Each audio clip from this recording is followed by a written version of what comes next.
ஹல்லேலூயா. இங்கே நம்ம ரெண்டு காரியங்களை பார்க்க முடியும். புத்தி உள்ளவர்கள், புத்தி இல்லாதவர்கள். புத்தி உள்ளவர்கள் வெளிச்சத்தின் ராஜ்யத்தின் பிள்ளைகள், புத்தி இல்லாதவர்கள் இருளின் ராஜ்யத்தின் பிள்ளைகள். இது ரெண்டும் வெளியே இருக்குன்னு நினச்சிக்க வேணாம், இது ரெண்டும் சபைக்குள்ளதான் இருக்கு. புத்தி உள்ளவர்கள் விளக்கோடு எண்ணெயையும் கொண்டு போனவர்கள். புத்தி இல்லாதவர்களோ எண்ணெயை பற்றி கருத்தில் கொள்ளாதவர்கள். நம்முடைய ஊழியர் இதை பற்றி ஏற்கனவே சொல்லியிருக்கிறார். எண்ணெய் அப்படிங்கிறது வந்துட்டு சாட்சியின் ஜீவியம், தேவனுக்கு பிரியமா வாழ்கிற வாழ்க்கை.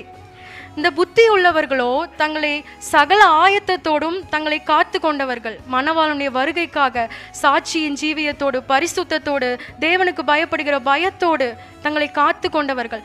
ஆனால் புத்தி இல்லாதவர்களோ அதை பற்றி எதையும் கருத்தில் கொள்ளாதவர்கள். எப்போ இந்த ரெண்டு பேர்த்துக்கு இடையில உள்ள வித்தியாசம் தெரியும்? மணவாளன் வருகிறார் அப்படிங்கிற சத்தம் கேட்ட உடனே தான் ஆயத்தத்தோடு காத்திருந்தவர்கள் சந்தோஷமாய் அவருக்கு எதிர்கொண்டு புறப்படுவார்கள். இதை பற்றி எதையும் கருத்தில் கொள்ளாமல் பரிசுத்தத்தின் மீதோ, தேவனுக்கு பயப்படுகிற பயத்தின் மீதோ, சாட்சியின் ஜீவியத்தை பற்றியோ, சத்தியத்தின்படி உள்ள வாழ்க்கையை பற்றியோ கருத்தில் கொள்ளாதவர்களுக்கு பயமும் திகிலும் உண்டாகும். ஏன்? என்னிடத்தில் எந்த ஒரு ஆயத்தமும் இல்லையே, நான் எப்படி மணவாளனை சந்திக்க புறப்படுவேன் என்கிற பயம் உண்டாகும். மணவாளனுடைய வருகை மணவாட்டிக்கு சந்தோஷத்தை தரும். துரோகம் செய்தவளுக்கோ அது துக்கமும் பயமும் உண்டாகும். மணவாளனுடைய வருகை தன்னை உலகத்தால் கரைப்படுத்தி கொள்ளாதவளுக்கு சந்தோஷத்தை உண்டாக்கும். உலகத்தால் தன்னை கரைப்படுத்தி உலகத்தோடு பிணைந்திருக்கிறவர்களுக்கு அது துக்கம் உண்டாக்கும்.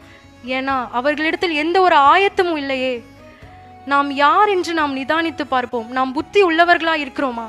நம்மிடத்தில் சாட்சியின் ஜீவியம் இருக்கிறதா? பரிசுத்தமான வாழ்க்கை இருக்கிறதா? சத்தியத்தின்படி உள்ள வாழ்க்கை இருக்கிறதா?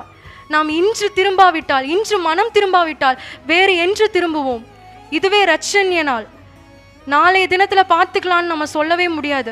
நாளைய தினம் நம்முடைய கரத்துல இருக்கிறது. இந்த நாள் அவருடைய வருகை வருமானால் நாம் எங்கே போவோம்? நம்மிடத்தில் எந்த ஒரு ஆயத்தமும் இல்லை என்றால் நாம் எப்படி அவரை சந்திக்க முடியும்? ஹல்லேலூயா.